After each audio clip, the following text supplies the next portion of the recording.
Hey, good morning. You're watching Fair World Order, and this is Jeff. I'll be your host today. 21 January 2021, and apologize for that little the black screen there for a moment. For one button I forgot to turn on. So this is January 21st. This is the first full day of the Biden-Harris administration. And yesterday, I talked quite at length about my views of Joe Biden and why I thought he was the wrong choice for the Democratic ticket. And at this point, I'm kind of limited in what I can say about Joe Biden legally because of my day profession.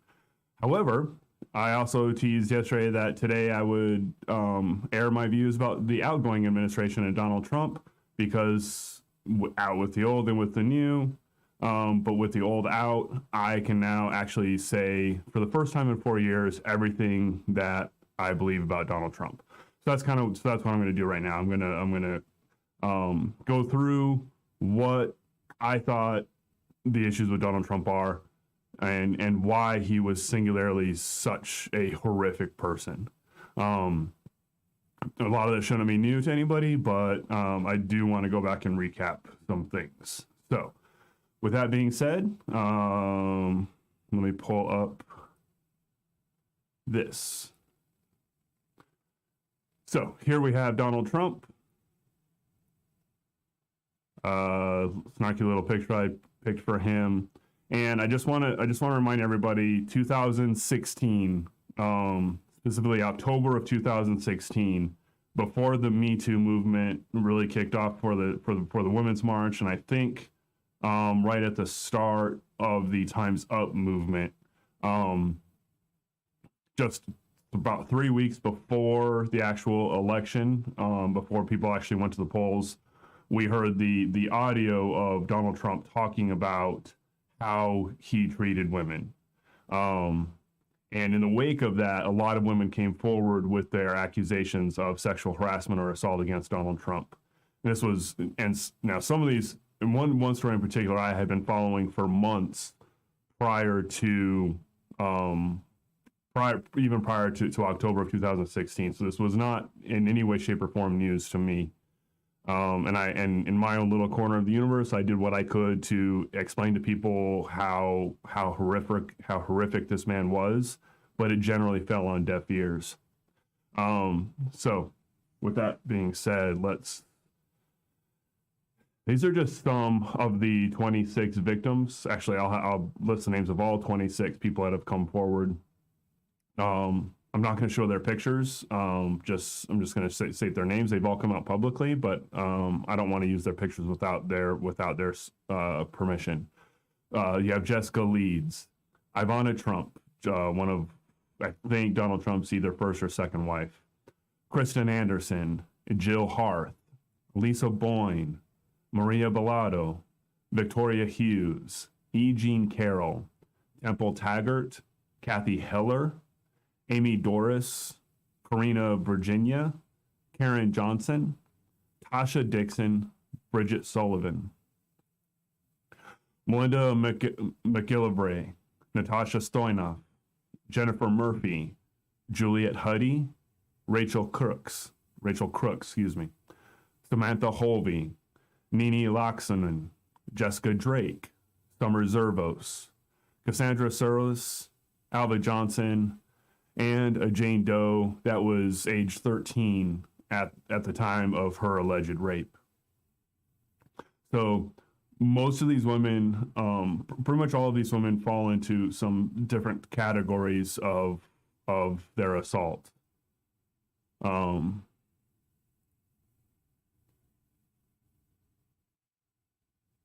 Excuse me, just one moment.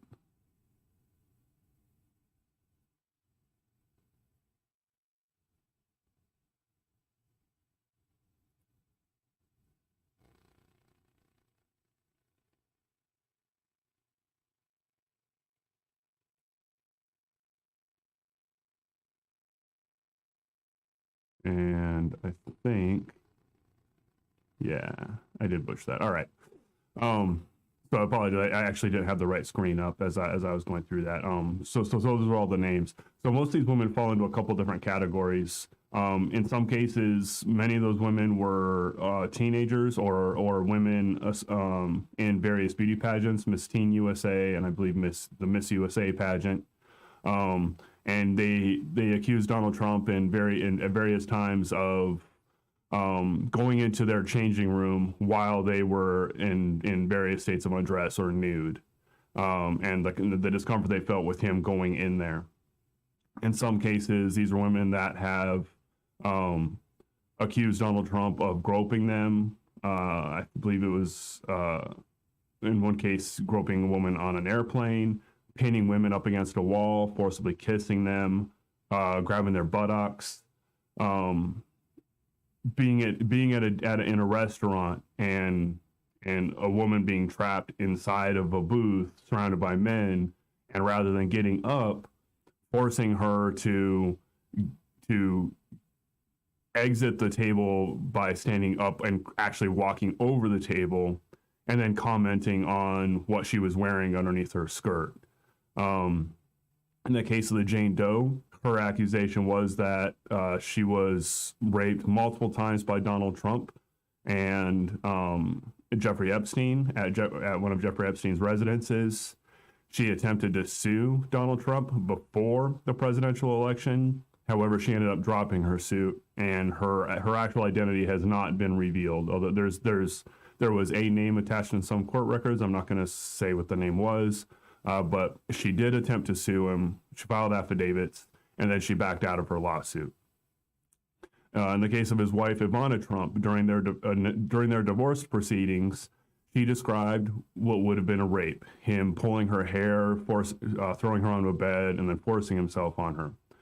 She later, during the 2016 election, stated that she wouldn't describe what happened as a rape. However, she never did recant the actions that she said happened. So in this case, you have a category of just barging in and harassing women in dressing rooms where he should not be. You have examples of groping, and then you have multiple examples of actual forcible rape on both Ivana and the Jane Doe. So, and for anybody that thinks that these are just allegations or these are stories, I'm going to talk a little bit about some numbers.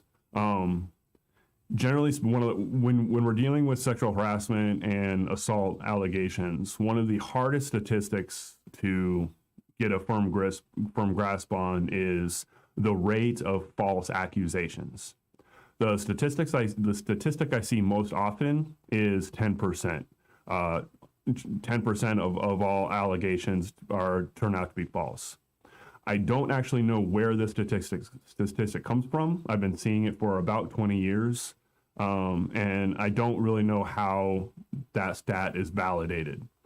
Especially especially in this program when I'm going to be talking so much about the Innocence Project, there is a large room of error for people that are falsely accused and convicted, which would count as the 90%, but then a lot of those convictions end up getting overturned later. So the actual number of false accusations could be higher than 10%, although my prediction would be it would never be significantly higher. Maybe, I'm not even going to say a number, but there might be some room for the rate of false accusations to be higher than 10%. We just don't actually know. However, I'm going to assume that it's not significantly higher, and I'm going to use that number of 10%, and I'm going to keep that in mind when we look at some other statistics, such as for every 1,000 allegations of rape or sexual assaults, only 6 people end up going to jail. So that's a statistic that kind of haunts me. So I just want to have people keep those two stats in mind when we evaluate. Later on as the show goes forward, I'm going to spend more time talking about harassment and rape. And those are the kind of numbers that I want to keep people in mind to understand the scale of the problem. But going back to Donald Trump and his allegations, the allegations against him, if we assume that 10% rate is close to accurate, then we can start making a couple assumptions about accusations. Specifically, if you're dealing with, say, a one accusation, one person, one victim accusing one assailant, a rate of 10% is extremely high for false accusations. And our justice system is predicated on the concept of we'd rather have 10 guilty people go free than one innocent person go to jail. So if you're dealing with one accuser against one assailant, that 10% number might cause us to err on the side of caution and say we really have to put the onus on the accuser and perhaps not prosecute the assailant, barring any physical, incontrovertible evidence. When you start dealing with multiple accusers saying the same thing, in this case, 26 different women, then there's a 10% chance for each woman that it's a false accusation. But the chances of every single one of them making a false accusation starts getting close to zero. So even if there are a couple of false accusations spread throughout that, it is safe to assume that a large majority of those accusations are legitimate and actually occurred. How many are there? Personally, I'm going to err on the side of saying that all of them are legitimate. But even if I'm being charitable and acknowledging that some might be false, we're probably still looking in the high teens, if not low 20s, of actual instances of Donald Trump committing sexual assault, harassment, or rape. And in a moment, I'm going to actually go through some of his words, because we actually have incontrovertible testimony from Donald Trump himself saying that he's done the things that he's accused of. So going back to the election, 2016, October 2016, Donald Trump's words, which I'm gonna show here in a moment, come out. The actual audio, it's not somebody misquoting him, it's his voice saying this stuff, comes out. All these people start coming out with these accusations, and yet 60 million plus people decided to disregard all the evidence before them and vote for Donald Trump. And to me, that is just unconscionable. I'm gonna spend a little bit of time in a moment, a few minutes talking about all the other issues with Donald Trump. But for me, this issue right here, the harassment, the rape, the assaults, are an absolute showstopper. I don't care if he turned out to be the greatest president in history, it would be irrelevant to me. He never should have been president in the first place. It's we cannot live in a country where serial sexual predators are elevated to the highest office in the land. And we're now at a point where 3 of the last 5 presidents have credible accusations of sexual assault, harassment, or rape against them. 2 of the 9 Supreme Court justices have credible accusations of sexual harassment or assault against them. We can't continue living in a country like this and then deny that something like rape culture exists. So all the racism, all the fraud, all the self-dealing, all the other laws that Donald Trump has broken, to me, pale in comparison to this particular issue. And I'm gonna cut now to his actual words. So let's see.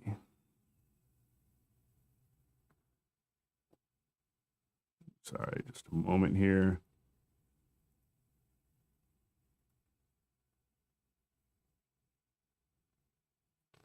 Make sure I have this right. There it is. There's the right display. All right.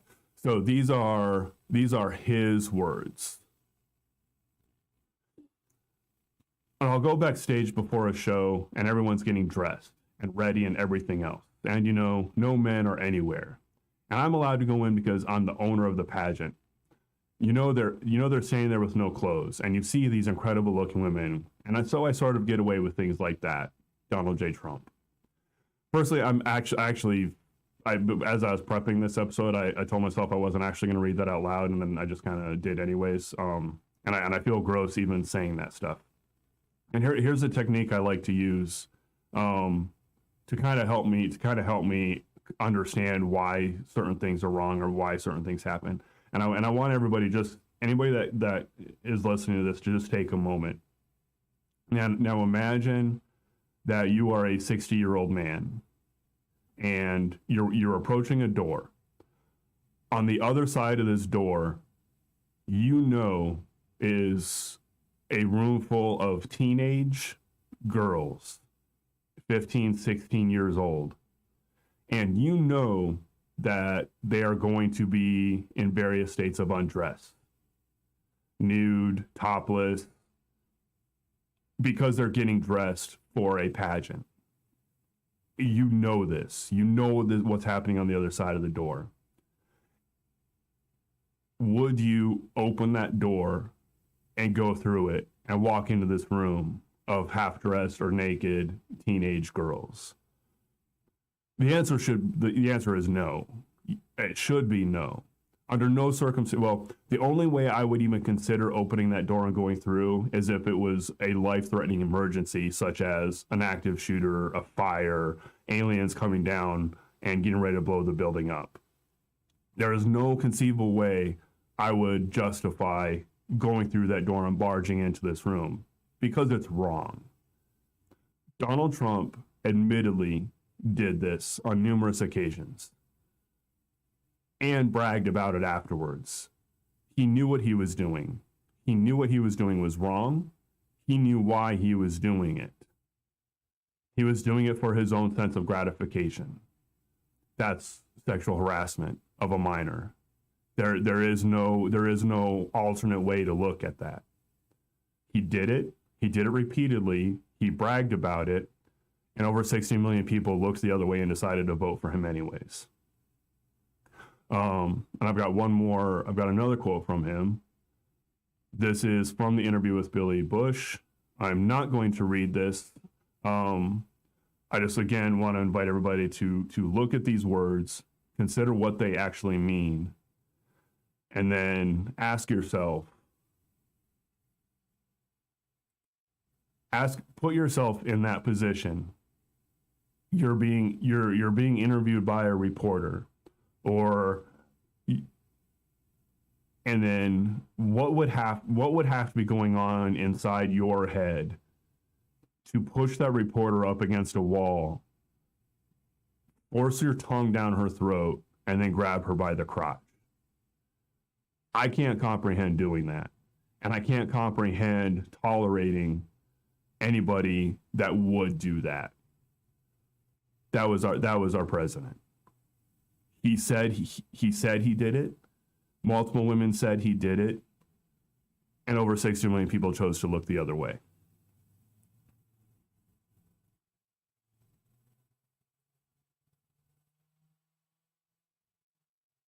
All right, and I'm going to go ahead and bring myself back up now. So for me, seeing Donald Trump actually win in, I think it was November 6th of 2016. My date might be wrong there. It was a gut punch for multiple reasons. And like so many other Americans, spent the next 4 years just in bewilderment that such a thing could happen. And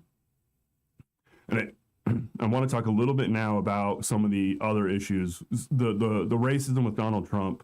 Anybody that tries to deny it, that he was actually racist, that he was a white supremacist, I don't know what to do. Right. So going back to the 1970s, when he was fined by the Justice Department for racial discrimination, like, this was established in court. Him and his father went to their apartment managers and said, do not rent these nice apartments to black people, period. Do not do it. That's game over. That's racism. That's white supremacy. Anybody that tries to deny that, you are literally denying the most obvious truth in front of you. That has nothing to say about the Central Park Five and his behavior towards them, his othering of Barack Obama, the birtherism, He has been stating loud and clear for decades that he believes people of color are of a lesser form of humanity than people that look like him. He's been saying it. It's not a secret. Just some people choose to willfully look the other way and ignore his statements. There's another issue, and what makes what I think Donald Trump to be the worst kind of human being there is. And for this, I'm going to talk a little bit about game theory and ecology. So I never formally studied game theory or ecology. It was more of a side hobby while I was in college. It was a topic I found really interesting. But one thing that kept in several things that I read, there was a trend that came up multiple times, and it has to do with competitive strategies amongst people. And there's basically three broad types of strategies that people use in order to utilize other people as a resource. And these they kind of go by different names depending on who the writer is. I'm going to use the words altruist, tit for tat, and egoist. So an altruist an altruist strategy is one in which you're willing to take a personal loss for the betterment of others. And there's some debate about whether pure altruism actually exists, or if it's all cases of reciprocal altruism, where you're willing to take a short-term loss, but there's an expectation for a long-term gain later on down the road. I think that's kind of it's not the most important discussion or the most important point to be made. What's important is that there are people that are willing to sacrifice themselves for others with no commitment, with no guarantee of getting a return on that investment. And that strategy is altruism. The overwhelming majority of people employ a strategy that would be called tit for tat, where they basically it's the golden rule. Do unto others as you would have others do unto you. If you and I enter into a contract together, as long as you hold up your end of the deal, I'll hold up my end. As soon as you renege or screw me over, then I'm going to do the same to you. That's a tit for tat strategy. Overwhelming majority of people employ a tit for tat strategy. Then there are the egoists or the defectors. These are the people that are always looking at ways to break the contract when it's most advantageous to them. So these are the kind of people that you'll go in on a job with, and they'll say, hey, let me, give me an advance on my pay. I'm really hurting for money right now. I really need that advance. And you give them that advance, and then they just stop showing up. They've already gotten as much as they can out of it. They are now no longer going to put any more into that relationship. These are the consummate egoists. And when I look at Donald Trump and all of his behavior over his lifetime, what I see is the consummate egoist. Every single deal he's ever been involved in, he looked for ways to break that deal and twist it to his benefit. It's pretty notorious in his building projects where contractors would come, do a ton of work, hundreds of thousands, if not millions of dollars worth of work, and then he would just refuse to pay them. He would say, well, there's an issue here, there's an issue here, nitpick them, and then at the end of the day just say, you can sue me, or you can just accept 15% of what I owe you.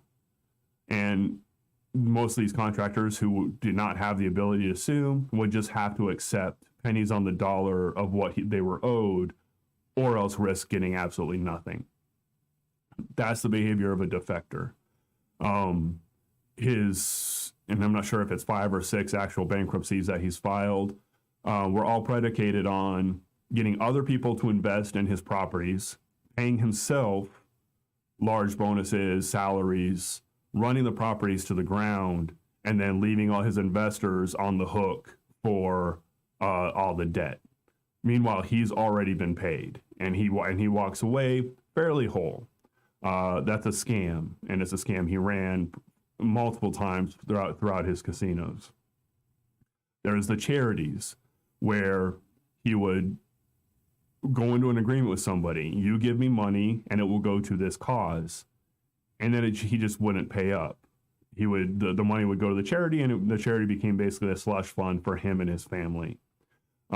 This behavior is endemic throughout almost everything he's done. And he basically ran the country for 4 years as a defector.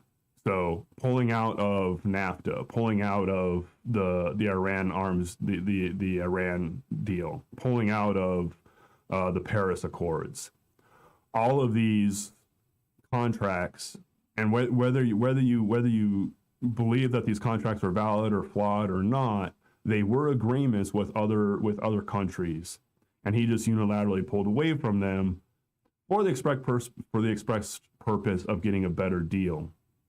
And we don't yet know what the ramifications of that is going to be long term as we try to negotiate with countries in the future. That he may have had some short-term gains, but it is almost a guarantee that it's going to come at a long-term cost that he won't have to bear, but we, the American people, will for decades. And then, of course, you can take the racism, you can take the sexual harassment, the allegations, the fraud, the enumerations clause that he's been violating every single second of his presidency. And you can take all that, and it still pales in comparison to the fascism. There's some debate. There's been some argument since 2016 of whether or not he was fascist. I think after January 6th, we can put that to bed. He was a fascist. The fact that he failed to turn the country into a fascist country is irrelevant. He himself was a fascist and always has been. And by fascism, this is one of those terms that kind of gets used in different ways by different people. So I want to be clear what I mean by fascism. So fascism, for me, how I use it is the employment of a mythological past to justify a specific hierarchical social structure of today,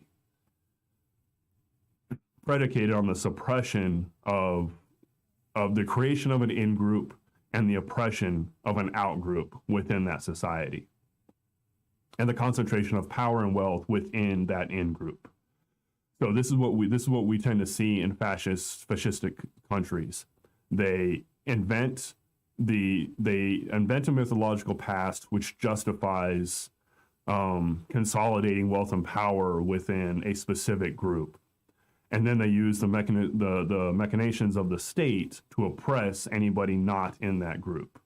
In Nazi Germany, it was the Aryan race and the mythology of the Aryan race, which never actually existed.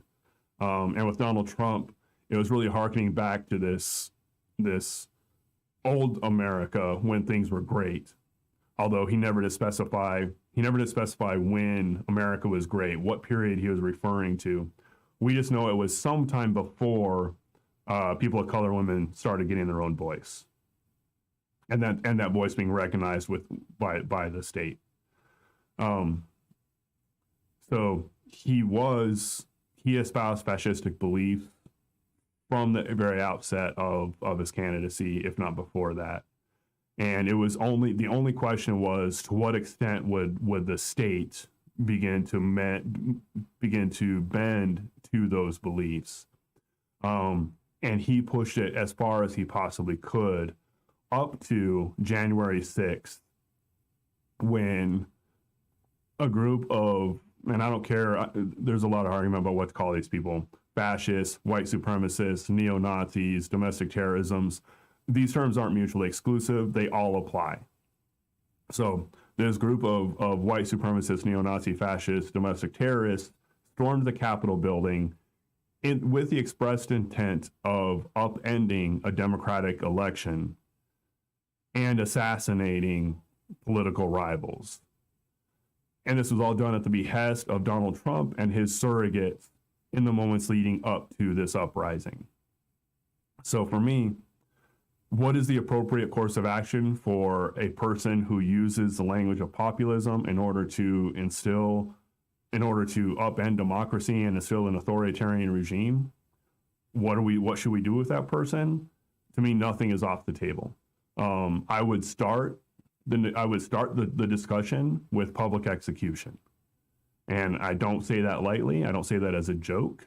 I think that is the appropriate, or at least a appropriate outcome for somebody who tries to turn a democracy into an authoritarian state. And later on, we're going to have a discussion about just how democratic the United States is. But the wheels of democracy are in place. He tried to take those wheels off for his own benefit. So incarceration, exile, execution, all of these things would be on the table for me. What's not on the table is a free pass or a pardon. His crimes against his country are more significant than any single individual human has done since the United States was formed. And those crimes cannot go unanswered. So, I apologize if my tone is a little bit forceful or uncompromising, but I truly believe that Donald Trump is one of, if not the single worst American in the history in public discourse in the public eye since the country was founded. Worse than serial killers, worse than serial rapists, worse than McCarthy, worse than Strom Thurmond, worse than General Lee. He is as bad as a human being could possibly be. And over 60 million people voted for him in 2016. Over 70 million people voted for him in 2020. And we need to have a strong, hard look at why tens of million people fell for this man. So, so kind of early in the morning to be talking about this stuff, but this is the first time in 4 years that I've actually been able to publicly say everything I think. So, thank you for listening for that. And now we just gotta move forward. Hopefully with this new administration, there was a flurry of executive orders that Joe Biden signed yesterday. So most of those executive orders were just done. Seems like they're just undoing the worst of the Trump decisions.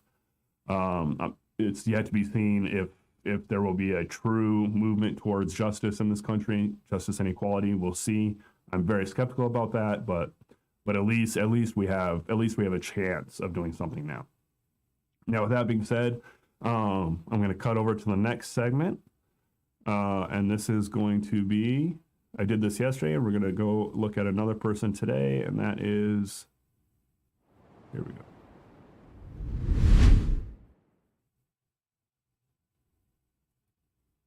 All right. So this comes to us again from the Innocence Project, and today we're going to be looking at Randolph Arledge. So Randolph was convicted of rape and murder, based almost entirely by informant testimony. And in 1981, Carolyn Armstrong was found murdered. It's horrible.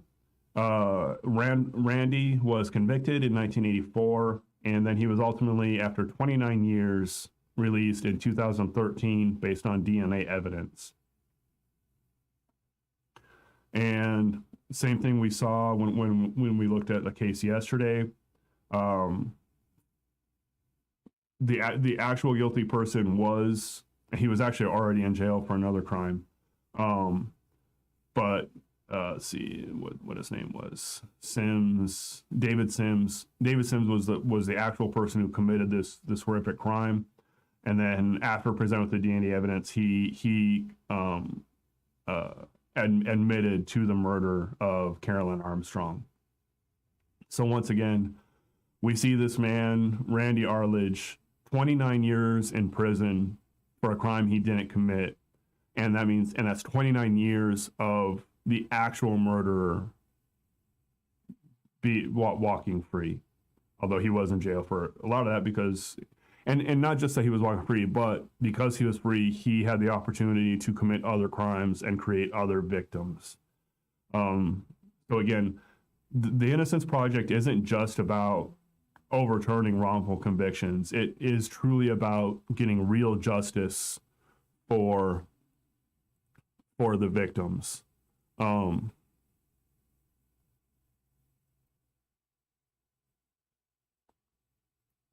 to me there. All right. So when somebody is wrongfully, so you have an actual victim, in this case, Miss Armstrong. You have somebody that actually committed that crime. And then you have somebody, a completely innocent person who had nothing to do with this, in jail. That person who actually convicted it, when prosecutors prosecute the wrong person, they create other victims down the road.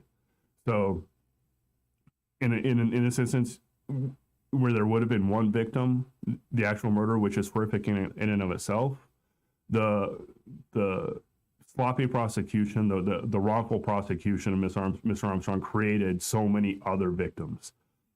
Created Mr. Arledge as a victim, and it created everybody that Mr. Sims encountered in that 29 years.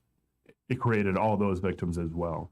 It's why it's so important to put ego aside, put your own biases aside as a prosecutor, as a law enforcement officer, and to always question yourself and always say, is there a possibility that I've made a mistake? And what are the ramifications if I've made a mistake? At some point, I'll talk about the Central Park Five, and the spoiler warning. The most egregious part of that entire case is that the prosecutor, even after the DNA came back and said that those 5 young boys were innocent, the prosecutor still insists she did nothing wrong. And that's just, it's just mind-boggling. Even when faced with actual evidence, even faced with the actual person who did the actual crime, she still insists she did nothing wrong. So that's going to be it. That's going to be the show today. As always, I like to end the show with considering all the serious stuff that we're going to be talking about. And as the show goes on, I'm going to spend more time on things that are uplifting and positive. But I really had to get my thoughts out on Biden and Trump in these first couple days. But I'm going to try to end the show on something a little more positive. So here's the last word, and here's your daily dose of the cats of TikTok. Actually, in this case, it's going to be dogs. So animals of TikTok. Thanks for watching, and I will see you tomorrow. Look at my happy guy. Oh, just a happy guy. Oh, just a look at that, the happy dog. Oh, just a happy